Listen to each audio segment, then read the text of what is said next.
नमस्कार स्टूडेंट, कैसे हैं आप लोग। उम्मीद करते हैं कि आप लोग बहुत अच्छा होंगे। स्टूडेंट, आज मैं आपके लिए व्याकरण का एक टॉपिक है वर्ण, क्योंकि वर्ण से पहले जो है हम लोग व्याकरण में जो आपको कुछ टॉपिक बताया हूं जो कि आप लोग नहीं पढ़े हैं। व्याकरण में अगर अभी तक आप नहीं पढ़े हैं तो आप सबसे पहले जा करके भाषा पढ़ेंगे।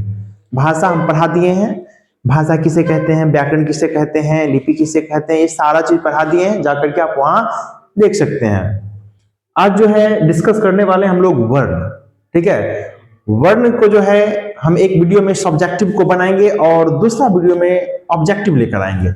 ये वर्ण से संबंधित सारा जो है प्रश्न इस वीडियो के माध्यम से हम बताने जा रहे हैं। इसके बाद हम इसका ऑब्जेक्टिव क्वेश्चन हम लेकर आएंगे, ठीक है। तो इस वीडियो में आप लोग बने रहेंगे। अगर आप लोग मेरे चैनल पे नए हैं तो सबसे पहले मेरे चैनल को सब्सक्राइब करेंगे ताकि आप तक मेरा कोई नोटिफिकेशन पहुंच सके। तब हम चलते हैं टॉपिक को शुरू कर रहे हैं। जैसे यहाँ पे देख रहे होंगे वर्ण। अब ये व्याकरण का इंपोर्टेंट टॉपिक है वर्ण।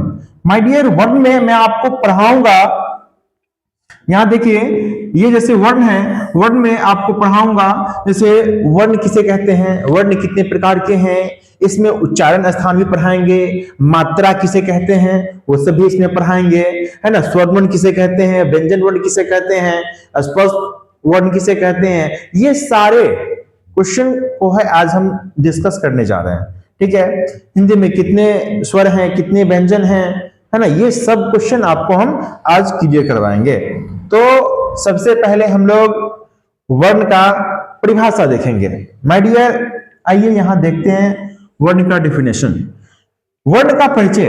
वर्ण होता क्या है, पहले उस चीज पे हम लोग फोकस करेंगे और उस चीज को हम लोग जानेंगे, देखेंगे, ठीक है। कहते हैं यहां वर्ण किसे कहते हैं, वर्ण किसे कहते हैं, यहां ध्यान दीजिएगा, वर्ण किसे कहते हैं।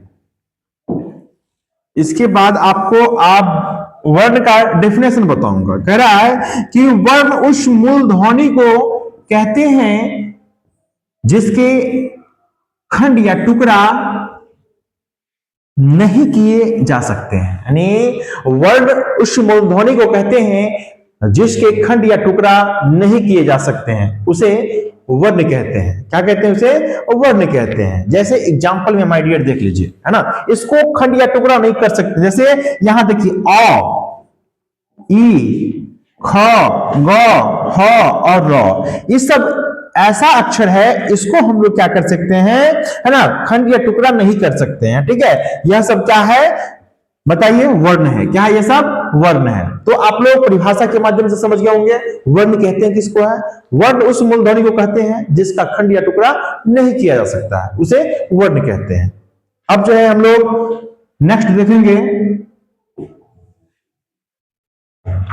कह रहे हैं हर वर्ण की अपनी लिपि होती है। यानी कोई भी वर्ण होगा माय डियर तो उसका लिपि होगा, क्योंकि कोई भी वर्ण होगा ना उसका लिपि होगा, बिना लिपि का वर्ण नहीं हो सकता है ना। हर वर्ण की अपनी लिपि होती है और लिपि को क्या कहा जाता है, वर्ण संकेत कहा जाता है। लिपि को क्या कहा जाता है, वर्ण संकेत कहा जाता है माय डियर, याद रखिएगा। लिपि को वर्ण संकेत कहते हैं। क्या कहते हैं, लिपि को वर्ण संकेत कहते हैं। यहां पे आप फिर से समझिए, नहीं समझ रहे तो फिर से समझिए, क्योंकि जितने भी वर्ण होते हैं ना, सभी वर्ण की अपनी लिपि होती है और वही लिपि क्या कहलाता है, तो यहाँ पे वर्ण संकेत कहलाता है माय डियर। क्या कहलाता है, वर्ण संकेत कहलाता है, याद रखिएगा। जितने भी यहाँ पे बताया गया है वर्ण है, सबकी अपनी लिपि होती है और वही लिपि वर्ण संकेत कहलाता है, ठीक है, याद रखिएगा। ऑब्जेक्टिव में आपको पूछा जा सकता है।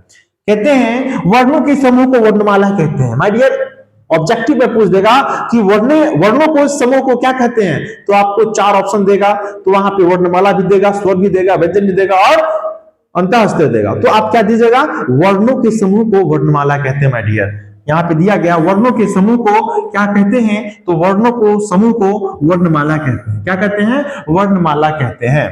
कहते हैं हिंदी में 48 वर्ण हैं। हिंदी में कितने वर्ण हैं, 48। ऑब्जेक्टिव में यहां से क्वेश्चन आएगा कि हिंदी में कितने वर्ण हैं, तो हिंदी में कितने वर्ण हैं, 48 वर्ण है। ऑप्शन में अगर दिया रहेगा तो उसके अकॉर्डिंग आप मार सकते हैं। यहाँ पे देखिएगा 48 याद रखिएगा, है ना, 48 वर्ण है।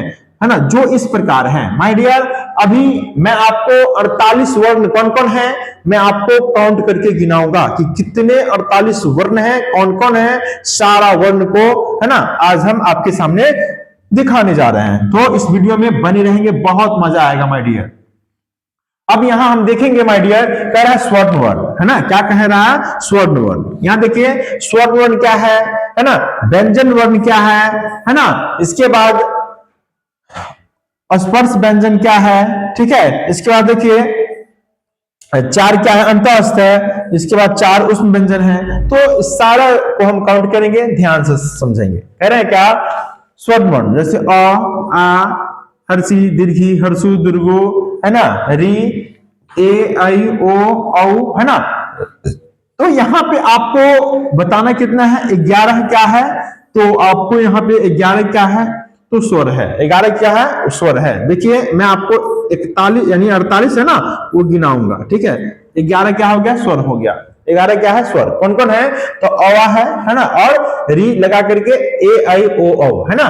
इसका देखिए 1 2 3 4 5 6 7 8 9 10 11, ये क्या हो गया बताइए, स्वर वर्ण, है ना, जिसको वॉवेल कहते हैं, ठीक है। इसका देखिए व्यंजन कंसोनेंट क्या है, देखिए जैसे यहाँ क, ख, ग, घ, अंग, है ना, च, छ, ज, झ, र, है ना, कवर्ग, चवर्ग, टठ को टवर्ग, तथ को तवर्ग, पफ को पवर्ग, ये सब क्या है, 25 व्यंजन है। क्या है, व्यंजन है। स्पर्श व्यंजन कितने हैं, 25, जिसको स्पर्श व्यंजन कहते हैं। माय डियर स्पर्श व्यंजन कितने हैं, तो 25 है, याद रखिएगा। स्पर्श व्यंजन की संख्या कितना है, 25। यहां पे देख लीजिए स्पर्श व्यंजन की संख्या 25 है। 25 हो गया, ये आपको हम गिना रहे हैं, ठीक है। वर्ण, स्वर्ण वर्ण की संख्या 11।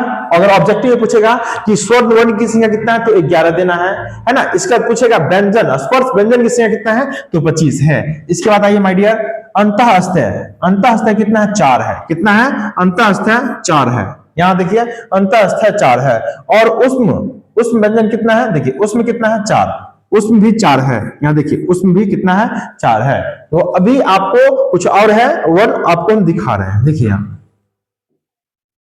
यहां देखिए करा ये र और द क्या है, दो, है ना, दो वो हो गया। इसके बाद कहते हैं स्पर्श व्यंजन, है ना, 25 है। अनुस्वार, है ना, और अनुस्वार और विसर्ग, है ना, अयोग वाह 2 है। तो ये 2 और ये 2 कितना हो गया, 4। कितना हो गया, 4। तो यहां देखिए यहां भी 4 देंगे, यहां 4 देंगे। अब इसको जोड़िए, यहां देखिए माय डियर 4 4 8 4 12 12 और 1 13 13 और 5 18 18 हो गया।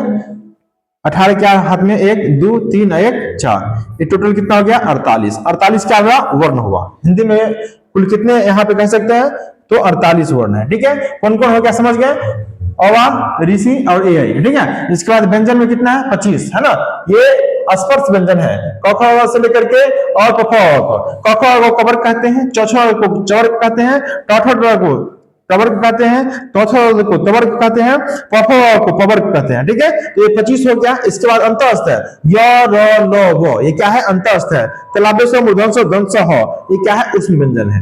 याद रखिएगा माय डियर, ठीक है, इसको याद रखिएगा। इसके बाद हम लोग नेक्स्ट चलते हैं। आप लोग ये समझ गए कि कौन कौन क्या है, ये वर्ण कितने हैं, देख लीजिए आप लोग यहाँ। इसके बाद हम लोग नेक्स्ट चलते हैं।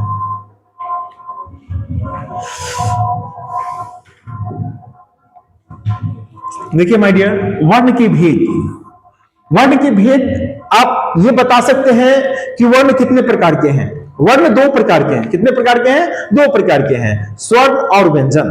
कितने प्रकार के हैं वर्ण, 2 प्रकार के। ऑब्जेक्टिव पूछा जाता है वर्ण कितने प्रकार के हैं, तो 2 प्रकार के हैं, स्वर्ण वर्ण और व्यंजन वर्ण। देखिए यहाँ पे कहते हैं स्वर्ण वर्ण और व्यंजन वर्ण। तो स्वर्ण वर्ण और व्यंजन वर्ण में हम लोग अंतर देखेंगे, उसका परिभाषा जानेंगे और उसका एग्जाम्पल जानेंगे, ठीक है।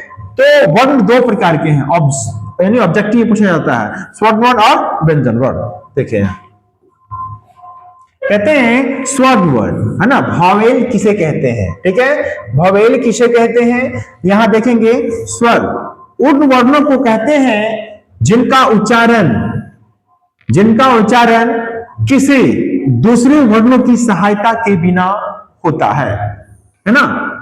उसे क्या कहते हैं हम लोग, वर्ण कहते हैं। क्या कहते हैं? वर्ण कहते हैं, है ना। इसके उच्चारण में जैसे कंठ आता है, तालु आता है ना, इसका उपयोग होता है, लेकिन जीभ का और होठ का उपयोग नहीं होता है। वर्ण में क्या होता है? जीभ और होठ का उपयोग नहीं होता है। इसमें किसका उपयोग होता है? तो कंठ और तालु में। माय डियर, स्वर वर्ण में जो होता है कंठ और तालु का उपयोग होता है। आप लोग यहाँ पे समझ गए होंगे स्वर वर्ण किसे कहते हैं। ठीक है, एक बार फिर से समझ लीजिए आप लोग। स्वर वर्ण उन वर्णों को कहते हैं जिनका उच्चारण किसी दूसरे वर्णों की सहायता के बिना होता है, उसे क्या कहते हैं? स्वर वर्ण कहते हैं। इसमें क्या कंठ और तालु का उपयोग किया जाता है, लेकिन जीभ और होठ का उपयोग नहीं किया जाता है। जैसे यहाँ पे देखेंगे कि ये दो प्रकार के हैं। माय डियर, स्वर वर्ण कितने प्रकार के हैं? तो ये दो प्रकार के हैं। याद रखिएगा, स्वर वर्ण कितने प्रकार के हैं? दो प्रकार के हैं। आपको ऑप्शन में पूछेगा कि वर्ण कितने प्रकार के हैं? वर्ण दो प्रकार के हैं। स्वर वर्ण किसे कहते हैं? उसका परिभाषा जान लिए, है ना। स्वर वर्ण कितने प्रकार के हैं? ये भी दो प्रकार के हैं। कितने प्रकार के हैं? ये भी दो प्रकार के हैं। आइए आपको मिलवाते हैं कौन कौन प्रकार हैं।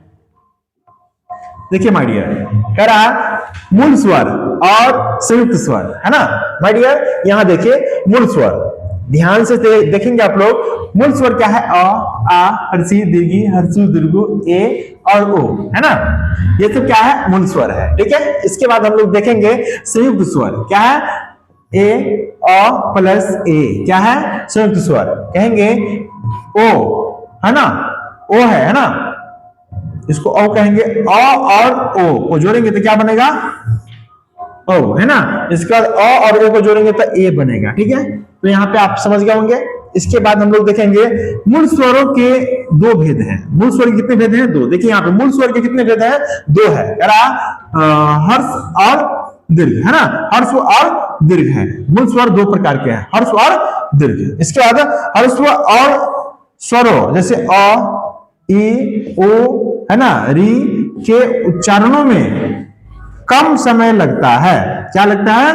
कि इसके उच्चारणों में हमें कम समय लगता है। दीर्घ स्वर, है ना, दीर्घ स्वर जैसे आ, ई, है ना, उह, ए, ऐ, ओ, औ के उच्चारण, है ना, में दुगुना समय लगता है। देखो, कुछ स्वर ऐसे हैं जिनमें हमें कम समय लगता है, लेकिन कुछ ऐसे भी स्वर हैं जिनमें हमें दुगुना समय लगता है। जैसे यहाँ पे आपको हर्ष स्वरों में हमको कम समय लगता है, लेकिन दीर्घ स्वरों में हमें क्या लगता है? ज्यादा समय लगता है। याद रखिएगा। ठीक है, अब जो है हम लोग इससे आगे बढ़ेंगे। अब माय डियर, हम लोग स्वर को पढ़ लिए।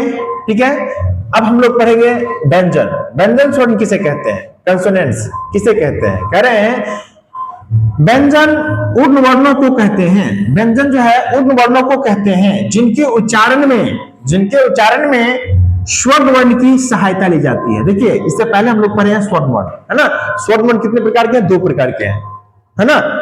ये भी आपको याद रखना होगा। ठीक है, अब व्यंजन वर्ण पढ़ रहे हैं। उन वर्णों को कहते हैं जिनका उच्चारण में स्वर वर्ण की सहायता ली जाती है। व्यंजन वर्ण जो है ना, व्यंजन वर्ण का हम लोग, है ना, उच्चारण जो करेंगे तो स्वर्ण वर्ण की सहायता, मदद ली जाती है, उसे हम लोग व्यंजन वर्ण कहते हैं। ठीक है, अब यहाँ पे माय डियर देखिए, थोड़ा सा एग्जाम्पल में समझाया गया। एग्जाम्पल के माध्यम से मैं आपको बता रहा हूं।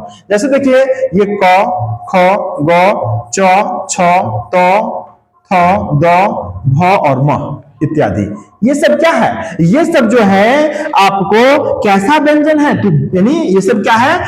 यानी व्यंजन है ना। ये सब क्या है? व्यंजन है, स्वर नहीं, ये सब व्यंजन है। लेकिन ये सभी में किसका मदद लिया जाता है?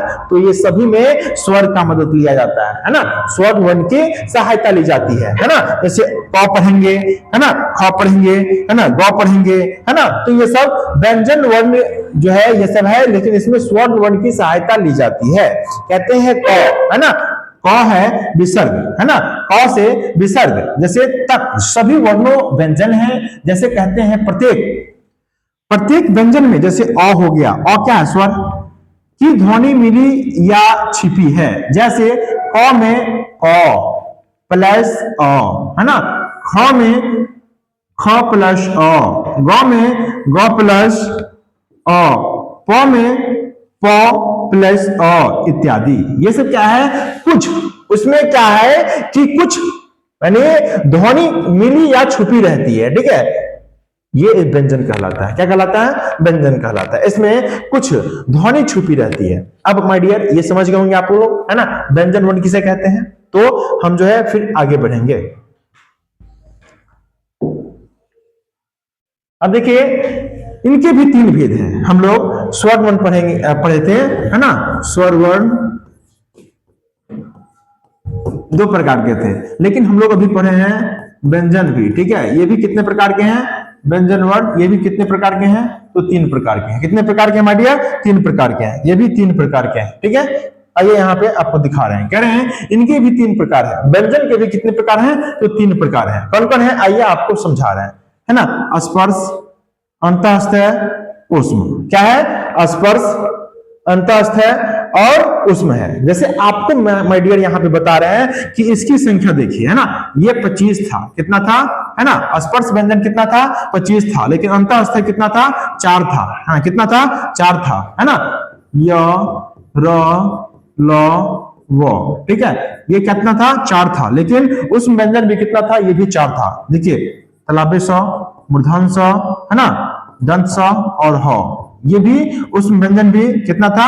4 था। यहाँ पे आप लोग इसको समझ गए होंगे माय डियर। ठीक है, स्पर्श व्यंजन की संख्या 25, है ना, जो कि कवर्ग से लेकर के कौन कौन था देख लीजिए यहाँ पे। कवर्ग,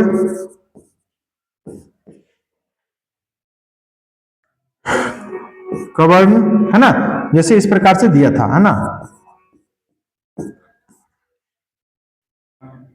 जैसे यहां पे आपको हम दिखा रहे हैं,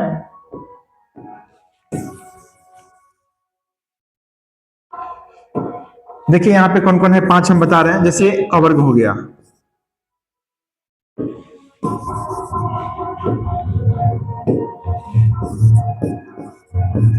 वर्ग, कवर्ग हो गया। दूसरा शवर्ग हो गया, और तीसरा टवर्ग हो गया। चौथा टवर्ग हो गया, और पांचवा पवर्ग हो गया। इसमें 5 होगा, इसमें भी 5, इसमें भी 5, और इसमें भी 5, इसमें भी 5।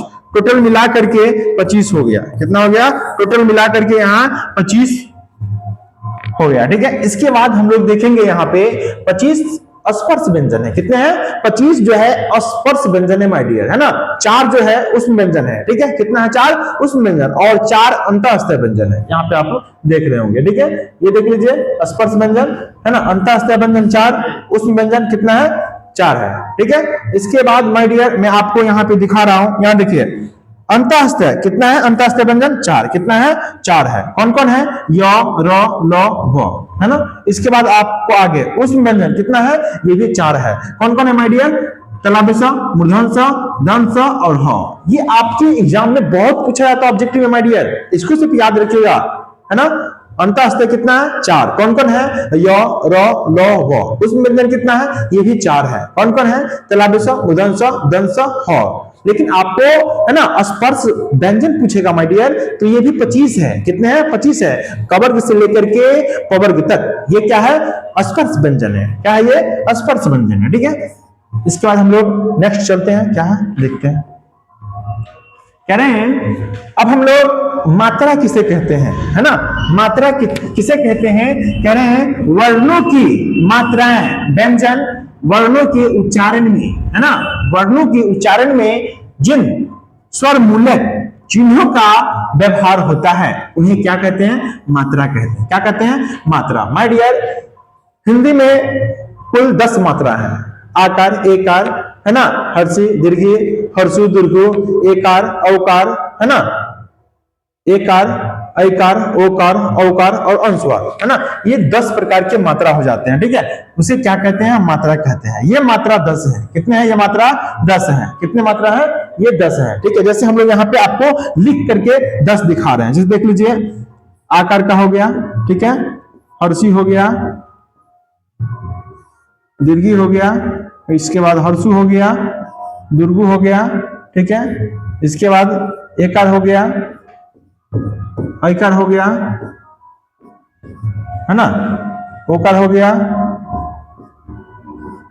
औकार हो गया, अनुस्वार हो गया और विसर्ग हो गया। देखिए यहाँ पे देखते हैं हम लोग 1 2 3 4 5 6 7 8 9 10 11, यानी हमको अनुस्वार तक होता है। कितना तक होता है? अनुस्वार तक होता है। तो ये भी मात्रा हम लोग देखेंगे 10, है ना। कितना देखेंगे हम लोग? 10 देखेंगे। याद रखिएगा आप लोग, है ना। ये मात्रा कितना है? 10। याद रखिएगा इसको, ठीक है।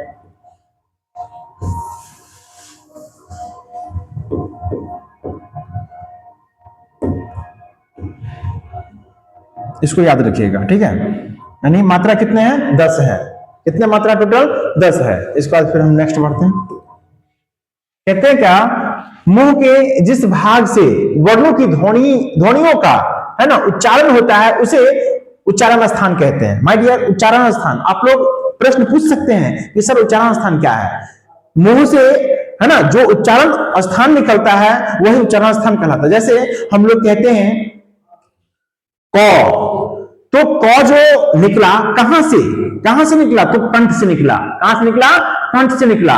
फिर तालु, मुर्दा, दंत, ओष्ठ, कंठ, तालु, यह सब उच्चारण स्थान है। माय डियर, मैं आपको उच्चारण स्थान बहुत अच्छा तरीका से समझा रहा हूं, बस इस वीडियो के माध्यम से बने रहेंगे, ठीक है। कहते हैं उच्चारण स्थान, माय डियर, मुंह के जिस भाग से वर्णों की ध्वनियों का उच्चारण होता है, वर्णों की ध्वनियों का क्या हो रहा है? उच्चारण हो रहा है, उसे हम लोग उच्चारण स्थान कहते हैं। क्या कहते हैं? उच्चारण स्थान कहते हैं। कह रहे हैं इन उच्चारण स्थानों को इस प्रकार दिखाया जा सकता है। जैसे उच्चारण स्थान को मैं आपको पूरे चित्र के माध्यम से दिखा रहे हैं। बने रहेंगे इस वीडियो के साथ, जो कि माय डियर यहाँ पे है, आप देख रहे होंगे। सबसे पहले यहाँ पे देखिए कि देखिए कंठ, कौवा का कंठ होता है। कंठ जानते हैं ना? कंठ नहीं कहता है कहावत में कि हम कंठ तोड़ देंगे, तो इसी को तोड़ देता है लोग, ठीक है। देखिए यहाँ पे जैसे कंठ हो गया, क्या हो गया? कंठ हो गया। तो कंठ में माय डियर, है ना, उच्चारण स्थान क्या है? तो क ख ग घ। देखिए क ख ग घ, है ना। इसके बाद और आता है, तो देखिए यहाँ पे, है ना, ये जो है अरा हो गया क ख में, लेकिन इसमें एक शामिल क्या है? अ और आ। क्या शामिल है? अ और आ। यहाँ पे अ और आ शामिल है, ठीक है। ये कंठ हो गया। इसके बाद आप आगे देखिए, है ना, कंठ के बाद क्या होता है? तालु। क्या है? कंठ के बाद तालु होता है ना। तालु, तालु तो जानते हैं आप लोग, है ना। जैसे देख लीजिए तालु, जैसे तालु में होगा च, छ, ज, झ, र। इसमें क्या होगा? हर्षी दीर्घी। देखिए यहाँ पे अ आ हुआ, तो यहाँ पे हर्षी दीर्घी होगा, है ना। इसमें क्या होगा? हर्षी और दीर्घी होगा। ये किसमें होगा? तो ये होगा आपको तालु में, है ना। किसमें होगा? तालु में। और होता है यहाँ पे यश भी, है ना। यहाँ पे यश भी होगा, है ना। य तलाबे स, ये भी उच्चारण स्थान में होगा। पूछेगा य का उच्चारण स्थान तालु, तलाबे स का उच्चारण स्थान क्या होगा? यहाँ पे देख लीजिए तालु। क्या होगा? तलाबे स का उच्चारण स्थान तालु होगा। कोई पूछेगा अ का उच्चारण स्थान, तो कंठ होगा, है ना। और आ का उच्चारण स्थान, ये भी कंठ होगा। कोई पूछेगा क का उच्चारण स्थान, कंठ होगा, है ना। घ का तो कंठ होगा, है ना। तो ये सब आपको ऑब्जेक्टिव में बहुत पूछा जाता है। क्लास 10th में, 12th में बहुत पूछा जाता है। ये आपको 10th 12th के बच्चे बहुत अच्छे से देख सकते हैं, इसको समझ सकते हैं। इसके बाद हो गया कंठ, हो गया तालु, हो गया। इसके बाद देखेंगे माय डियर दंत। देखिए माय डियर दंत, दंत जो होता है माय डियर, है ना, तवर्ग, तवर्ग पूरा आता है उसमें, है ना। देखिए यहाँ पे इसमें क्या क्या होगा, जिसे बता देते हैं आपको। तो थ, द, ध और न, है ना। दंत में हो गया, है ना, दंत में हो गया। लेकिन यहाँ पे दिया गया लस, ल अस। देखिए अगर आपसे पूछेगा, ध्यान देंगे, ये हो गया इसका, है ना, ये तवर्ग का हो गया, है ना। जैसे हम लोग कहते हैं दंत, किसको कहते हैं? दंत को। तो दंत में हो गया त, थ, द, ध, न, ल अस, लस अलग से जुड़ गया, है ना। जैसे तो पूछेगा ल का उच्चारण स्थान, तो दंत, है ना। यहाँ पे पूछेगा ये कौन सा है ना, दंत स है, ये दंत स, दंत स का उच्चारण स्थान, तो आपको दंत होगा, ठीक है। इसका देखिए त का उच्चारण स्थान, है ना, दंत होगा, है ना। न का उच्चारण स्थान दंत होगा। ये समझ गए माय डियर। ये आपको बहुत ऑब्जेक्टिव में पूछा था। ऑब्जेक्टिव में हम सारे क्वेश्चन को हम लाएंगे, आप लोग समय से जरूर देखेंगे, है ना। इसके बाद हम लोग कहेंगे मुर्दा। क्या कहेंगे? मुर्दा। देखिए माय डियर, मुर्दा में क्या क्या है, जैसे कहेंगे ट, ठ, ड, ढ, न। और इसमें एक और चीज है रस, क्या है? रस। रस जानते हैं ना आप लोग, ये देख लीजिए, है ना, ट ठ ड ढ न, ये मुर्दा में क्या है? ट ठ ड ढ न, है ना। इसका रस है, क्या है? ये रस है। आप लोग बने रहेंगे वीडियो में, ठीक है। ट ठ ड ढ न, ये क्या है? मुर्दा में है, ठीक है। और इसमें ऐड हो गया है रस, है ना। इसके बाद हम लोग लास्ट में क्या पढ़ेंगे, ध्यान देंगे, है ना। ऋषि भी इसी में है ना, ऋषि भी इसी में है। इसका पढ़ेंगे ओष्ठ, लास्ट में क्या है? ओष्ठ है। ओष्ठ जो देखिए माय डियर क्या है, ये देखिए, ये दोनों ओठ जो होता है ना उसका सट जाता है, जैसे हम लोग कहेंगे प सट गया, ये दोनों सट जाता है, इसी को हम क्या कहते हैं? ओष्ठ कहते हैं। यहाँ देखिए ओष्ठ सट गया, ठीक है। यहाँ पे आपको ध्यान देना होगा। यहाँ पे देखिए दंत का मतलब दांत, दांत सटता है, ठीक है। जैसे कहते हैं त, है ना, थ द ध न, है ना। दांत जो है जीभ से सटता है। आपको ओष्ठ कहेंगे तो दोनों ऊपर वाला और नीचे वाला लिप्स जो होता है ना, दोनों सट जाता है। बिना सटा हुए आप प नहीं बोल सकते हैं। देखिए अगर आप बोल के प बोलिए, दोनों सट जाएगा, नहीं सटेगा तो फिर हमको बोलिएगा आप, है ना। जैसे हम प फ ब भ म अगर हम पढ़ते हैं तो ऊपर का ठोर और नीचे का ठोर दोनों सट जाता है। जब सट गया तो उसका उच्चारण स्थान क्या हो गया? बताइए आप लोग, उसका उच्चारण स्थान क्या हो गया? तो उसका उच्चारण स्थान ओष्ठ हो गया। जैसे इसमें क्या क्या होगा, कहते हैं प प ब भ और म। और इसमें हो जाता है हर्षु और दुर्गु, हर्षु और दुर्गु। जैसे कहते हैं यहाँ पे, है ना, फ का उच्चारण स्थान ओष्ठ, फ का उच्चारण स्थान ओष्ठ, ब का उच्चारण स्थान ओष्ठ, भ का उच्चारण स्थान ओष्ठ, म का उच्चारण स्थान ओष्ठ, है ना। हर्षु का उच्चारण स्थान ओष्ठ, दुर्गु का उच्चारण स्थान ओष्ठ हो गया, ठीक है। तो यहाँ पे, है ना, ये सारा का उच्चारण स्थान क्या हो गया? ओष्ठ हो गया। तो माय डियर, आपसे उम्मीद करते हैं कि ये उच्चारण स्थान, क्या आपको ये उच्चारण स्थान, है ना, बहुत अच्छा लगा होगा, है ना। उच्चारण स्थान बहुत अच्छा आपको लगा होगा। ये भी कि आपको एग्जाम में जो है ना, 10th और 12th में क्या होता है, 10th और 12th में, है ना, ये आपको 4-5 नंबर का पूछा जाता है। कितने नंबर का? 4-5 मार्क्स का ये पूछा जाता है। ये बहुत इंपॉर्टेंट है माय डियर, ठीक है। अगर आप इसको समझ गए होंगे तो आपको 4-5 नंबर बहुत आसान से मिल जाएगा, ठीक है। ऑब्जेक्टिव क्वेश्चन रहता है, आपको डायरेक्ट क्वेश्चन दिया रहता है, क का उच्चारण स्थान ओष्ठ, क का उच्चारण स्थान कंठ हो गया, च का उच्चारण स्थान तालु हो गया, ठीक है।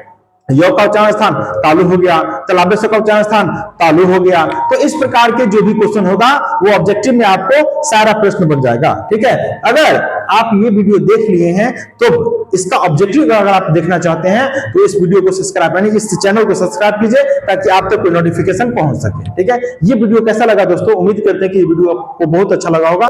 तो माय डियर, है ना, आपसे हम उम्मीद करते हैं कि अभी तक आप जो है इस प्रकार से नहीं पढ़े होंगे। इतना डीपली कोई बताता नहीं है माय डियर, ठीक है। लेकिन मैं आपके लिए मैं इतना डीपली गया हूं और बताया हूं। इसके बाद मैं आपके लिए, है ना, ऑब्जेक्टिव क्वेश्चन लेके आया हूं, आ रहा हूं, ठीक है। नेक्स्ट वीडियो में ऑब्जेक्टिव क्वेश्चन के साथ मिलेंगे आपसे।